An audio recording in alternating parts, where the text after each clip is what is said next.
Bonjour. Alors, aujourd'hui, on reprend sur les propositions subordonnées. Et là, spécifiquement, on va s'intéresser aux subordonnées circonstancielles, c'est-à-dire à celles qui donnent une information sur les circonstances.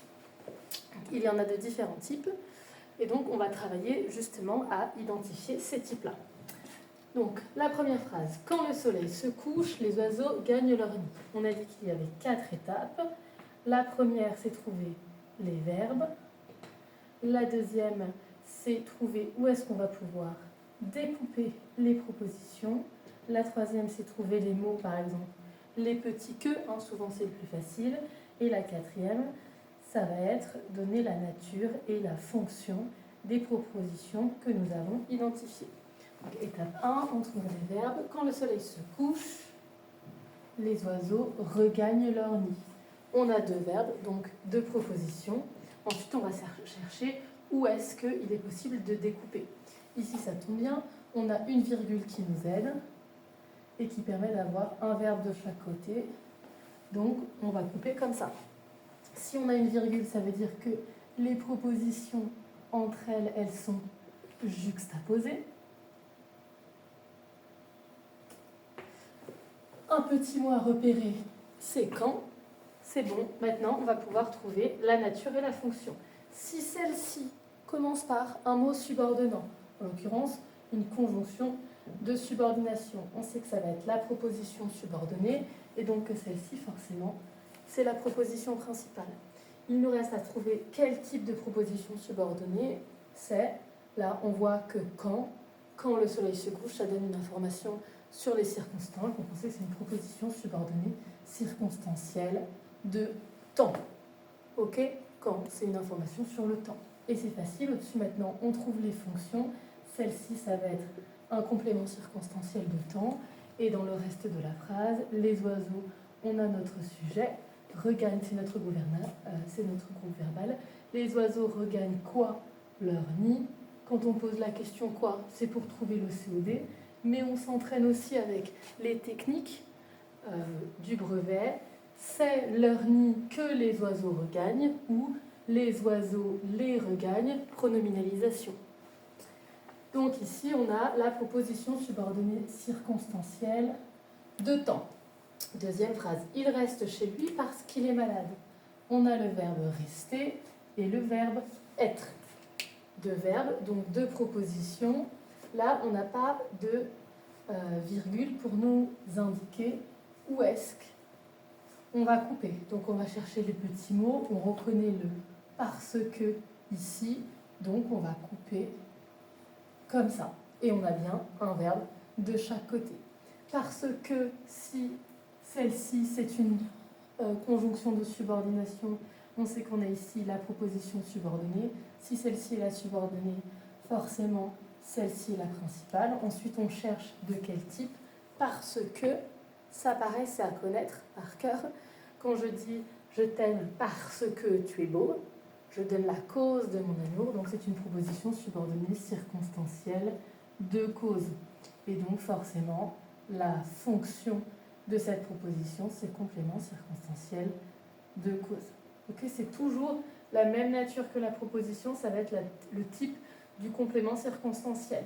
Et ensuite ici on a le sujet, le verbe, et on ne se trompe pas, il reste où chez lui. La question qu'on va poser, ça va être où. Ça ne va pas être quoi. Donc ici on n'a pas un COD. Par contre, est-ce que ce où, en plus on n'aurait pas pu le pronominaliser, on n'aurait pas pu dire il le reste ou c'est chez lui qu'il reste. Si on aurait pu dire ça, mais ça ne marche pas. Bref, toujours est-il que ça c'est pas un COD parce qu'on ne dit pas il reste quoi, on ne dit pas il le reste. Et ça, on en a parlé en classe, c'est un complément essentiel de lieu, c'est pas au programme, donc on s'en fiche, on n'aura pas ça au brevet. Donc ici, on a dit cause. Troisième phrase, il a tellement travaillé que ses résultats se sont améliorés. Là, on a le verbe avoir et là, la question qu'on se pose, c'est là on reconnaît être. C'est un verbe pronominal, donc ici, si on a le verbe, mais est-ce que améliorer en fait partie? Pour savoir si on fait partie, on va changer le temps. Ok, on essaie de conjuguer le verbe. On voit si jamais il se conjugue, c'est qu'améliorer fait partie du verbe. Si jamais il ne se conjugue pas, c'est que c'en est pas un. Donc, est-ce qu'on peut dire demain, ces résultats se seront améliorés? Ok. Aujourd'hui, ces résultats s'améliorent. Ah, le son, il disparaît. Aujourd'hui, les résultats s'améliorent. Au présent, ça disparaît. Donc, c'est que tout ça, c'est le verbe s'améliorer. On a donc nos deux verbes. Maintenant, on va chercher à couper. Ça tombe bien, regardez, là, on a notre que préféré. Qu'est-ce que j'ai fait jusqu'à présent? Je souligne. Donc, hop, hop, hop, hop. On a trouvé les verbes, on a découvert. Maintenant, nature-fonction. Celle-ci commence par une conjonction de subordination. Donc, c'est la proposition subordonnée. Celle-ci, c'est la principale. Ensuite, on cherche quel type de subordonnée ça va être. Alors, avec que, ça pourrait être une relative. La relative, elle complète un nom. Est-ce que là, on a un nom qui pourrait être complété? On n'a pas de nom, c'est simple, donc c'est pas une relative. Est-ce que c'est une conjonctive? Est-ce que ça complète un verbe? Est-ce que les résultats se sont améliorés, ça complète un? Non, pas vraiment. Du coup, on va avoir tendance à se diriger vers une circonstancielle, et on voit une circonstancielle de quoi? Et là, alors c'est un petit peu difficile, il faut le connaître, c'est le tellement que. J'ai tellement mangé que j'ai mal au ventre. Je t'aime tellement que je te fais des cadeaux. Je suis tellement mal habillée que je ressemble à un clown. Tout ça, il faut le savoir. Le tellement que, c'est le signe de la proposition subordonnée circonstancielle de conséquence. Il a tellement travaillé, par conséquent, ses résultats se sont améliorés. S'il n'avait pas travaillé, ses résultats ne se seraient pas améliorés. Donc on a bien identifié ça. La fonction de cette proposition, c'est un complément circonstanciel de conséquence. Ensuite, on a ici notre sujet, ici notre verbe. Il a travaillé, notre verbe c'est ça, hein, parce qu'il travaillera. Ok, le verbe il est comme ça, on a juste un adverbe au milieu, l'adverbe tellement, et qui du coup là indique l'intensité du travail. Très bien, c'est bon, on a tout. Ok, troisième phrase. Bien qu'il soit fatigué, il continue à courir. On a une petite virgule qui nous indique ici comment couper. C'est super. On cherche si tout de même on a un petit mot qui peut nous aider. Ça tombe bien. On a le bien que. Si on commence par une conjonction de subordination, c'est que celle-ci, c'est la proposition subordonnée et celle-ci, la proposition principale. On se demande proposition subordonnée que de quoi? Bien que, on sait que ça a un peu la même signification que mais. Okay, c'est pour marquer l'opposition. Et du coup, c'est une proposition subordonnée circonstancielle d'opposition. Donc là, on a un complément circonstanciel d'opposition. On a notre sujet, notre verbe. Il continue à quoi quand on a une préposition? C'est à courir qu'il continue. Il continue, le continue.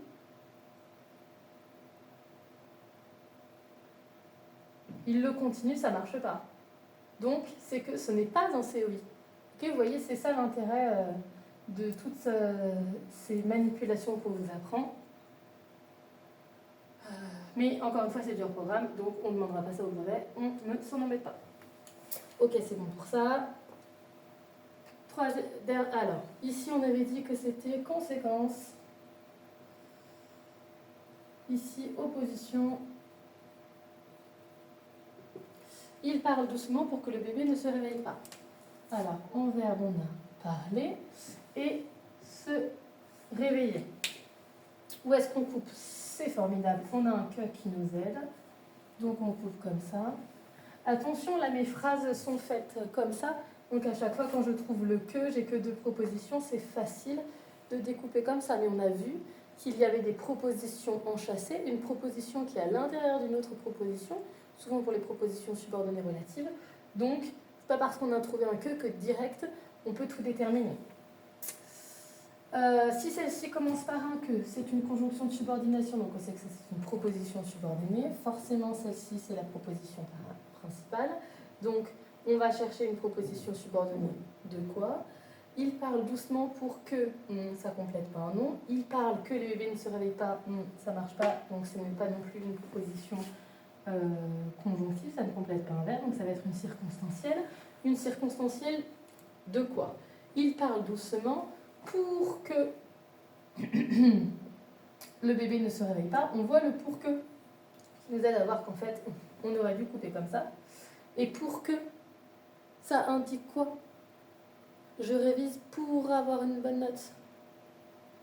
Je te fais un cadeau pour que tu sois heureux. Tout ça, là, c'est le but. Mais ça, encore une fois, c'est des choses qui relèvent du sens. Vous pouvez les apprendre par cœur, mais il faut prendre du recul sur la phrase et vous poser la question de quelle est sa signification. Là, qu'est-ce que je suis en train de dire? Et c'est comme ça que vous arrivez à faire les choses. C'est beaucoup plus simple comme ça, en vous disant « Ah oui, en fait, c'est vrai que le français, je sais déjà le parler, je comprends quand on me parle. » C'est beaucoup plus simple comme ça d'identifier que le « pour », il nous indique le but, plutôt que d'essayer d'apprendre par cœur toutes les conjonctions de subordination et leur signification. Donc ici, là, on a une proposition subordonnée circonstancielle de but, c'est que sa fonction, c'est complément circonstanciel de but. Sujet, verbe, doucement, adverbe, donc complément circonstanciel de manière, il parle comme. Et donc ici, on a dit, c'est le but. Si tu as fini ton exercice, tu pourras lire un livre. Donc là, on a finir, tu pourras lire un livre. Alors on cherche à couper. Oh chouette, on a une virgule, on a envie de découper ici. On peut essayer. Est-ce qu'il y a un petit que? On n'a pas de que. Par contre, je vous ai fait apprendre les conjonctions de subordination par cœur. Et on avait dit que celle qu'il fallait se rappeler, évidemment, c'était quoi que si comme. Et après, c'était souvent décomposé de que. Et donc, dans la liste quoi que si comme, il y a le si. Donc là, si celle-ci commence par un si, on sait que ça va être la proposition subordonnée. Forcément, celle-ci, c'est donc la proposition principale. Ensuite, on se pose la question, c'est une subordonnée de quoi? Est-ce qu'elle complète le verbe? Tu pourras. Si tu as fini ton exercice, non, c'est pas une conjonctive. Ça ne complète pas non plus livre. Ok? Si tu as fini ton exercice, ça ne donne pas une information sur ce nom-là. Donc, ça risque d'être une circonstancielle. Ensuite, on se pose la question. Quel type de circonstance, qu'est-ce que ça nous donne comme information si tu as fini ton exercice? Ça, votre maman, elle a déjà dû vous le dire 12 000 fois. Si tu as rangé ta chambre, tu pourras sortir. Si tu finis ton assiette, tu auras un dessert. Si tu as 15 de moyenne de contrôle de maths, tu auras le droit de jouer à la play. Tout ça, ce sont des conditions. Donc c'est une proposition subordonnée circonstancielle de conditions. Ça donne l'impression qu'il y a un milliard de choses à apprendre. Mais en fait, tout ça là, si vous réfléchissez un peu, c'est des choses que vous savez déjà, que vous comprenez déjà, qui viennent juste de votre réflexion. Et donc, il faut s'entraîner et vous allez y arriver. Donc si celle-ci, c'est une circonstancielle de condition, sa fonction, c'est complément circonstanciel de condition. Et après, c'est notre sujet, verbe. Tu pourras lire quoi? Un livre. C'est un livre que tu pourras lire, tu pourras le lire. Donc ça, c'est bien un COD. Mais COD, ça veut dire complément d'un verbe. Est-ce que le livre, ça complète pourra? Non, c'est pas le livre qui complète pourra, c'est lire qui complète pourra. Le COD, là, il est COD du verbe lire. Ok? Donc on ne se trompe pas là-dessus, sur la compréhension de ce qu'on est en train de faire. Elle danse comme si elle flottait dans l'air.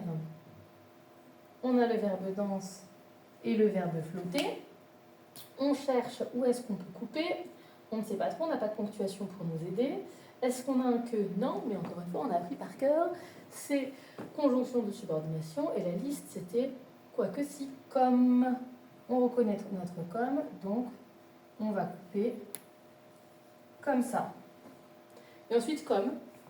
Franchement, c'est facile. Si je dis je t'aime comme si tu étais une patate sautée, tu es belle comme une fleur, j'aime la PSP comme si c'était mon amoureux, à chaque fois on fait des comparaisons. Donc là, c'est simple, on a une proposition subordonnée circonstancielle de comparaison. Et si celle-ci est subordonnée, forcément celle-ci est la principale.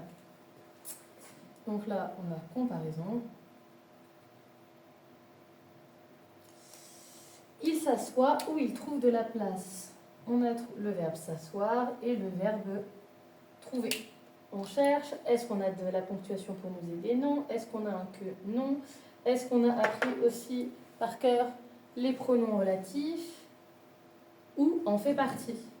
Donc on sait que ou va nous aider. Et je vous avais dit, ah oui, ou ça fait partie des pronoms relatifs. Donc forcément, si ça commence par un pronom relatif, on va avoir une proposition subordonnée relative. Attention, c'est un peu simpliste, hein. On a dit les propositions subordonnées relatives, elles font partie des expansions du nom, elles cherchent à compléter un nom. Dans l'autre proposition là, on a il et s'assoit. On n'a aucun nom. Donc il est impossible que tout ça, ça serve à compléter un nom. S'asseoir, où il y a de la place, ça ne complète pas non plus le verbe s'asseoir. Ça donne une information sur le lieu où il s'assoit. Mais vous connaissez cette question-là, où il s'assoit où? Quand vous posez la question, à chaque fois, c'est pour trouver un complément circonstanciel de lieu. Donc si celle-ci, elle a une fonction subordonnée circonstancielle de lieu, ça va être une circonstancielle de lieu aussi. Et celle-ci, c'est notre principale. OK? Donc là, on a dit lieu. Qu'est-ce qu'il y a à bien retenir de ces exemples-là? Premièrement, qu'on fait quand même marcher son cerveau, ok, même si on a appris plein de choses par cœur. Deuxièmement, que les manipulations compliquées du brevet, elles cherchent à quelque chose pour ne pas dire qu'une chose est un COD quand en fait ça n'en est pas un. Il faut savoir tout ça, mais il faut surtout utiliser sa jugeote. Et ça, grosso modo, c'est tous les types de circonstanciels que vous verrez cette année. Et donc après, on a vu les relatives et les conjonctives. Et il y a encore d'autres choses à apprendre, mais c'est une surprise et on n'a pas encore vu ça. Ah si, j'ai une devinette pour cette fin de leçon sur les propositions subordonnées circonstancielles, qui est, il faut que je m'en souvienne,